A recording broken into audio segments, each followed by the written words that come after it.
أنزل على عبده الكتاب ولم يجعل له عوجا. أعوذ بالله من الشيطان الرجيم. بسم الله الرحمن الرحيم. السلام عليكم ورحمة الله وبركاته. Nous remercions Allah subhanahu wa ta'ala qui nous a fait traverser sains et saufs le mois de Ramadan et qui nous a créés musulmans et qui nous a guidés vers le droit chemin et qui a fait de l'islam la communauté de l'islam la meilleure communauté qu'il a sortie pour l'humanité. Nous ne saurions lui remercier comme il se doit. Ensuite, nous lui implorons d'accepter le pot de remerciement que nous puissions donner, même si cela s'avère inadéquat. Aujourd'hui, Inch'Allah, sur ces jours de Eid et de festivité, j'ai choisi comme l'occasion de nous rappeler certaines réalités dans le monde. Parce que, quoi que nous voulons, quoi que nous fassions, nous devons vivre dans ce monde avec tout le monde. Et il y a beaucoup de systèmes, beaucoup de mécanismes, beaucoup de stratégies, tant offensifs comme inoffensifs vis-à-vis de l'islam. Aujourd'hui, j'aimerais attirer notre attention sur un certain nombre de choses. Mais je suis limité par le degré de réveil que notre communauté manifeste.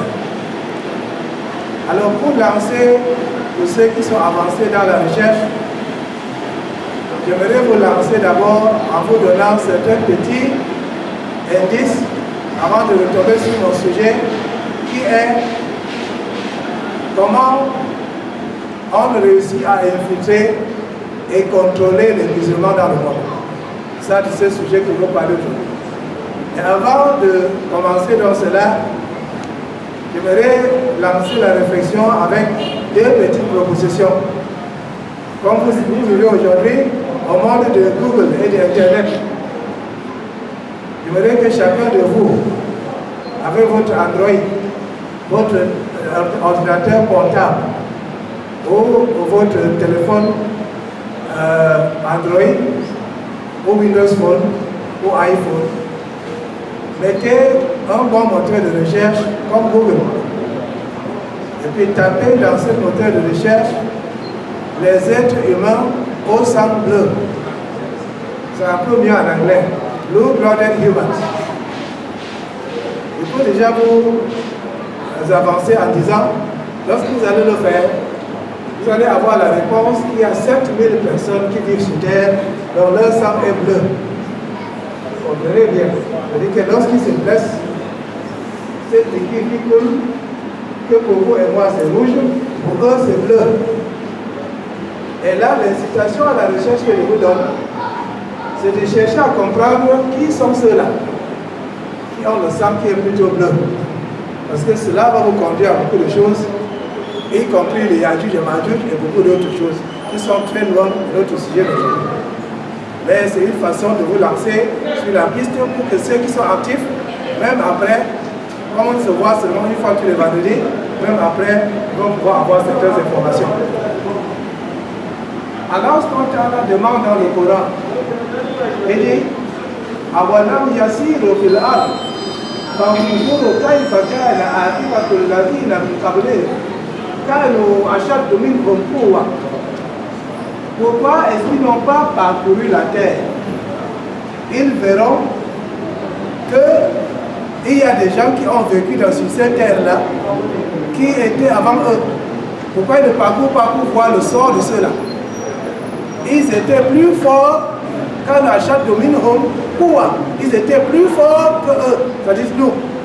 Donc ceux qui ont vécu avant nous étaient plus forts technologiquement, socialement, économiquement que nous. Mais nous, on se prend pour la plus avancée des civilisations. Tout récemment, par exemple, au Gabon, Et ça me rappelle parce que je viens de rencontrer un frère quand j'ai entré à la mosquée qui lui vit au Gabon, ça faisait un bail, on ne s'est pas vu. Et ça m'a rappelé que la semaine passée seulement, je voyais une information selon laquelle on a trouvé au Gabon un jugement archéologique qui témoignait de versement de déchets nucléaires. Il y a de cela 1,8 milliard d'années. Je répète, depuis 1,8 milliard d'années, il y avait des gens qui avaient déjà la technologie des réacteurs nucléaires et autres jusqu'à verser leurs déchets dans ce lieu au Gabon qu'on a trouvé. Et nous aujourd'hui, qu'est-ce qu'on en pense? On se dit que là, on est très avancé. Et il y a un scientifique russe qui s'appelle Vladimir Krasnoholovet. Vous pouvez chercher son nom sur Internet. Vladimir Krasnoholovet. Il a étudié justement les pyramides. Il a même construit certaines pyramides à plus de 3 millions de dollars de valeur. Et qu'est-ce qu'il a découvert? Il a découvert certaines caractéristiques des pyramides. Parce que jusqu'à aujourd'hui, lorsqu'on voit des pyramides en Égypte, vous savez combien il y a plus de pyramides dans le monde? C'est en Afrique noire, au pays partout. On a des ruines de plus de 1000 pyramides. En Égypte, ça n'atteint pas 300. Et ces pyramides-là, c'était seulement la décoration? Non. Vladimir Krasnoholovet a découvert des choses bien intéressantes. Il a trouvé ceci. 1. Lorsqu'on met des semences dans une pyramide, avant de semer dans le champ, la récolte augmente de plus de 50%. Lorsqu'on met un médicament positif dans la pyramide, l'effet positif de ce médicament est multiplié plus de 1000 fois. Lorsqu'on construit des pyramides, la couche d'ozone est diminuée, les problèmes des intempéries atmosphériques sont diminués, les tremblements de terre sont atténués, et même le pétrole qui sort de la terre est plus liquide. Parmi tant d'autres choses. Donc, les pyramides qu'on a fait, parce que nous n'avons pas encore la technologie pour comprendre à quoi ça servait, nous pensons que c'était seulement des tombes. Vous voyez qu'en Égypte, il y a des pyramides, donc certaines pierres qu'on a placées pour construire ces pyramides pèsent 70 tonnes. Et lorsqu'on regarde sur le plan archéologique et géologique, où est-ce qu'on peut trouver l'endroit le plus proche où on peut trouver ces pierres, ça s'avère être à 1000 km du lieu où on a construit ces pyramides. Comment est-ce qu'il y a de cela 2500 ans ou 12 500 ans pour être plus précis? Est-ce qu'on a pu déplacer des pierres de 70 tonnes? Même aujourd'hui, avec les grues et tous les autres appareils que nous avons, ça serait difficile. Combien de fois il y a de cela 12 500 ans? On a regardé les pyramides de Giza en Égypte. On a vu que les mesures qu'on a utilisées pour faire ces pyramides donnent une relation directe entre les pyramides et les circonférences et la diamètre de la Terre. On a aussi vu que les 3 pyramides représentent directement les 3 étoiles dans la constellation d'Orion. Comme il était il y a de cela 12 500 ans. C'est comme ça qu'on a pu évaluer et savoir que ces pyramides ont été construites il y a de cela 12 500 années. On a construit ça depuis 12 500 ans. Et jusqu'à aujourd'hui, c'est encore debout. Nos maisons là, vous savez combien d'âge ça a? La maison la plus durable chez nous aujourd'hui, c'est la maison qu'on a fait en briques de terre cuite. C'est-à-dire que la terre, la latérite, qu'on a chauffé jusqu'à 1100 degrés. Et ça a la garantie de 300 ans.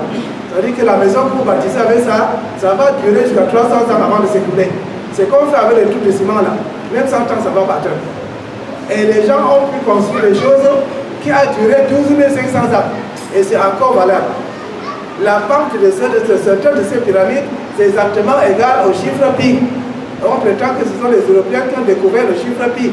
C'est-à-dire que la relation entre la circonférence d'un cercle et son diamètre. Donc, mes chers frères, c'est autant de raisons pour pouvoir comprendre. Comme Allah a dit, les gens qui ont vécu avant nous étaient beaucoup plus avancés que nous. Et ces éléments que j'ai donnés, ce sont les éléments que j'estime que nous, dans l'audience, nous pouvons comprendre. Et il y a d'autres aspects de la chose qui est un peu loin de ce que votre façon de percevoir la vérité, de telle sorte qu'il va falloir vous préparer d'abord avant de présenter ces autres aspects.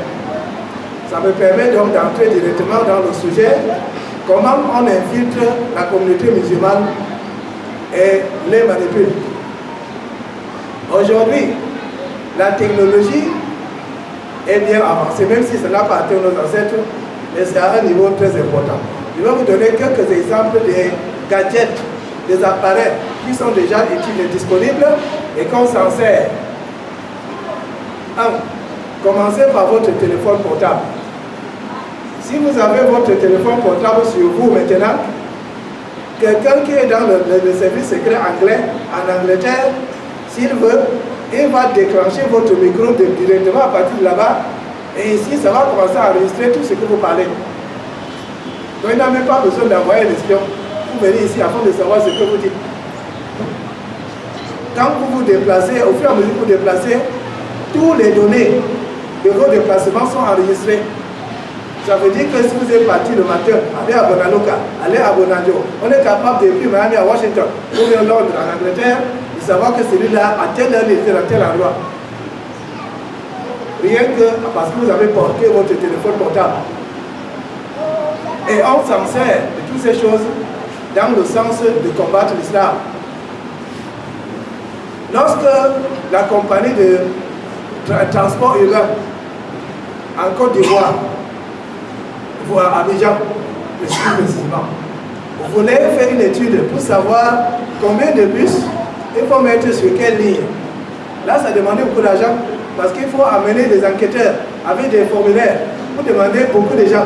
Chaque jour, tu te déplaces comment? Je peux d'ici à là-bas, je m'en peux marcher comme si. Il faut interviewer même 10 000 personnes pour pouvoir faire maintenant les calculs statistiques afin de savoir des informations sur les données générales de déplacement de la population. Et c'est Orange, Côte d'Ivoire, qui a dit non, nous pouvons vous aider. Nous avons déjà archivé tous les déplacements de la population depuis que nous nous sommes installés ici. Ça veut dire que si vous voulez connaître où, qui était parti quand, c'est très facile, on frappe sur l'ordinateur, on vous donne tous les détails. Et ceux-là, ils utilisent tout ça contre l'islam. C'est seulement nous qui pensons qu'on va seulement faire droit, on est tranquille, et tout va marcher très bien. Donc, comme Allah il a dit, nous n'avons rien laissé dans notre livre. Qu'on comprenne donc que toutes ces différentes connaissances font partie de l'islam et que nous-mêmes, nous devons prendre les mesures, non seulement de connaître, mais de s'en servir également. Sachez, nous sommes toujours sur le chemin, le commentaire sur le téléphone portable. Sachez que toutes vos conversations téléphoniques sont enregistrées par la société livreur, c'est-à-dire MTN, Orange ou Nestel. C'est enregistré par les services secrets français, ainsi que la NSA qui se trouve aux États-Unis. Donc si on a besoin de ce que vous avez dit il y a déjà 5 ans, pendant une période de 2 mois, on peut enregistrer, venir donner à la personne sur carte mémoire, clé USB ou n'importe quoi. Ainsi que les déplacements. Donc voilà autant de choses qui fait que le profilage des personnes et des gens et des biens est très facile. Comment infiltrer la communauté? Pour infiltrer la communauté, pour influencer la communauté, il y a beaucoup de voies. Commençons même par la voie de l'eau.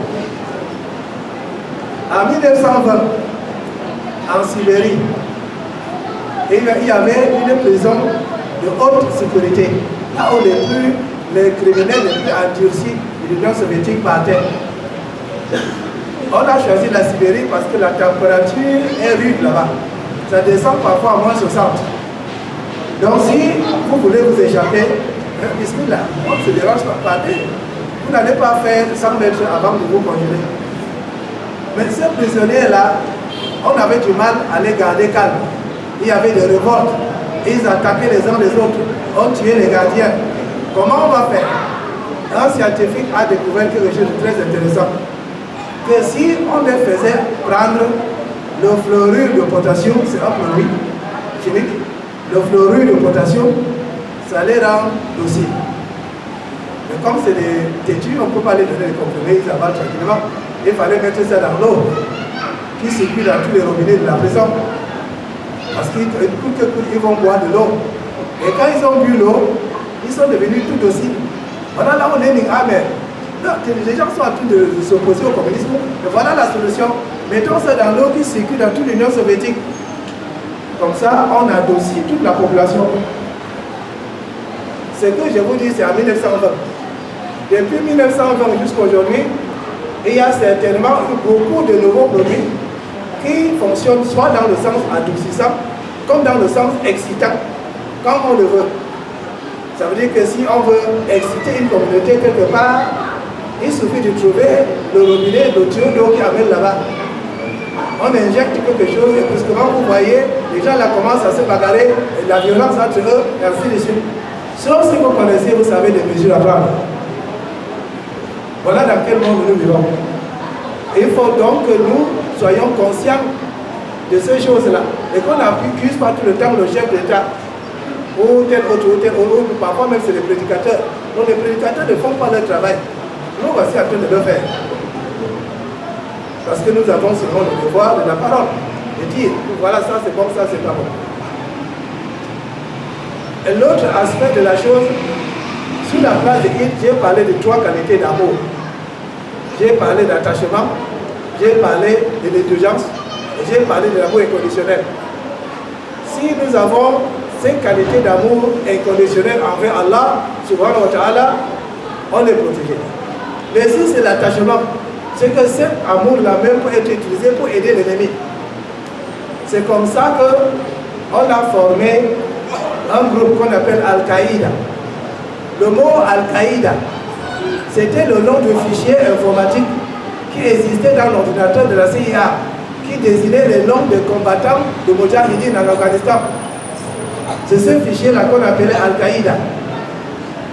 Et c'est ça qui a fini par être un organisme soi-disant islamique, qui était là pour attacher des bombes et aller exploser. Et vous allez demander à ces gens-là, ils vont dire qu'ils font djihad. Comment est-ce que vous allez faire djihad contre quelqu'un pour promouvoir l'islam en venant tuer ses enfants? Vous voyez que c'est logique. Vous voulez faire la promotion de l'islam et vous pensez qu'il faut venir tuer les enfants pour que ils sachent que l'islam est bien. Vous sabotez l'islam en se faisant. Mais comment est-ce qu'on a réussi à faire ça? Parce qu'on montre les musulmans, ils agissent par passion. Ça veut dire qu'ils ont eu l'attachement, l'amour d'attachement envers Allah et non l'amour inconditionnel.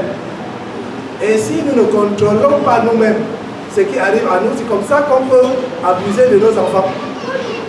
Même si nous ne voulons pas le faire.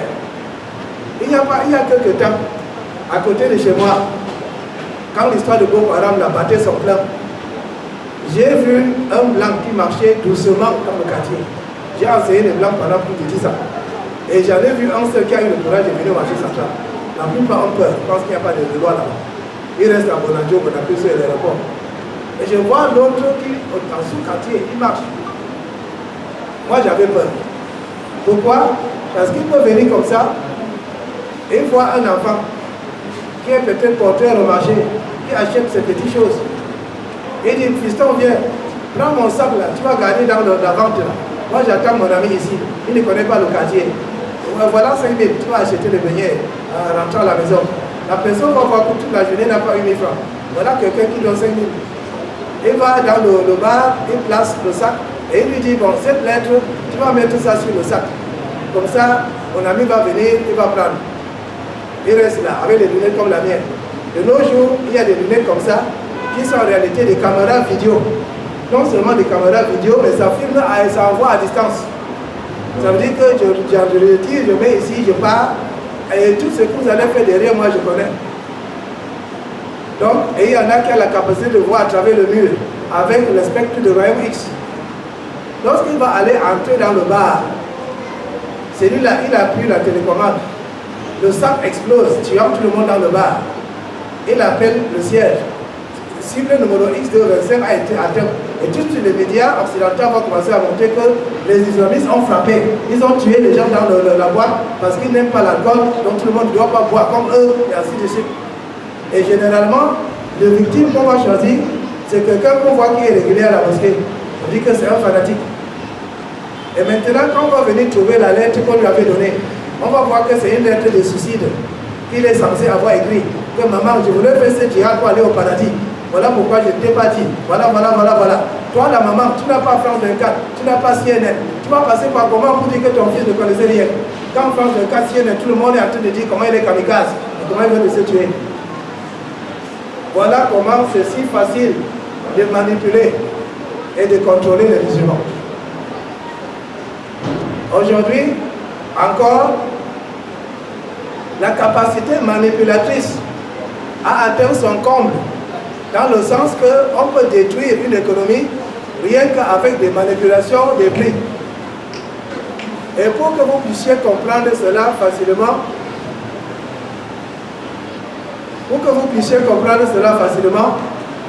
je vous prie de télécharger un livre. Parce que là, vous allez lire avec des détails. Je ne peux pas vous donner les détails aujourd'hui. Téléchargez le livre Silent Weapons for Quiet Wars. Silent Weapons for Quiet Wars. Pour voir comment on peut détruire un peuple jusqu'à ce que le génocide, la guerre, tout ça revient rien qu'en tirant sur les ficelles économiques. Pour résumer cette méthode, on fait vibrer l'économie de ce pays à la destruction. Et cette technique était venue du monde aéronautique.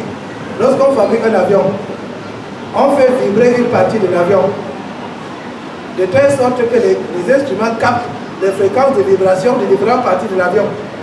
Comme ça, une fois que ces fréquences obtenues, on va voir si le moteur hydraulique, le moteur électrique et tous les différents artefacts à bord de l'avion ne vibrent pas à ces fréquences. Parce que dans ce cas-là, l'avion va vibrer en l'air et se fracasser à morceaux. Mais d'un point de vue économique, on fait donc aussi un champ économique pour mesurer la fréquence de vibration économique. Je donne un cas très simple.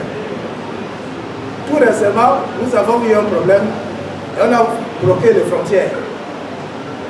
Nous allons voir l'effet de ça bien que sur les tomates frais, pour ne pas compliquer.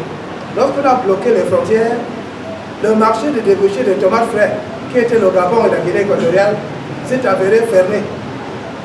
Brusquement, il y a donc beaucoup de tomates en circulation par rapport à ce qu'on peut consommer. Dans les règles économiques, on dit que la fourniture a augmenté par rapport à la demande. Ce qui va créer le bas du prix, la baisse du prix. On commençait à placer les cajous de tomates dans n'importe quel carrefour. Chacun va essayer de s'en débarrasser avant que ça ne se gâte. Mais mes chers frères, vous pouvez transformer. Sécher, par exemple, ça va durer un an. Il faut qu'on soit un peu innovant dans certaines choses qu'on fait. Alors, maintenant, quel effet cela va avoir? Cette baisse de prix, d'abord, ça va décourager certains acteurs. Ça va même rendre d'autres à faillite. D'autres vont tomber à faillite. Ce qui fait qu'à la prochaine saison, la quantité de tomates produites va beaucoup baisser. Mais si à l'arrivée de la prochaine saison, ces frontières ont été rouvertes, alors il y aura une grande demande sans fourniture. Ce qui va faire flamber le prix. Vous voyez déjà l'oscillation. Et tout ce qu'il faut, c'est calculer la fréquence à laquelle ça fait pour faire les stimulus et faire osciller l'économie à la destruction. Mais les détails avec les formules mathématiques qui sont utilisées, vous allez utiliser dans ce livre. En réalité, ce livre, c'est un secret. Ça faisait partie d'une réunion qui a eu lieu en 1945 dans une ville qu'on appelle Bilderberg, par un groupe de gens qui s'appelle le Bilderberg Group. Ils font partie de Trump et Illuminati, l'élite qui contrôle le monde. Ils ont fait cette réunion et ils ont gardé ça secret. Mais quelqu'un avait photocopié ce document, il l'a oublié dans sa machine. Et en 1975, quelqu'un qui travaille pour Boeing est parti acheter un photocopieur occasion et il a trouvé le document là oublié dedans. Et voilà comment il a publié. Et moi aussi j'ai menti. Parce que cette fois-ci, Inch'Allah, ils ne vont plus réussir à garder ça secret. Mais le problème c'est que, est-ce que nous allons travailler avec ça? Si on disait ici là, que nous voulons mener une étude pour voir ce que la communauté dépense en matière de santé, afin de faire une police de santé. Comme j'avais calculé au préalable, 100 femmes par vendredi à Bonaloka va permettre à 5 200 000 d'être connectés par an pour garantir 75% de toutes les soins de santé ainsi que les médicaments pour la population de Bonaloka. Depuis là, je parle, c'est resté seulement des paroles. Assalamu alaikum wa rahmatullahi wa barakatuh.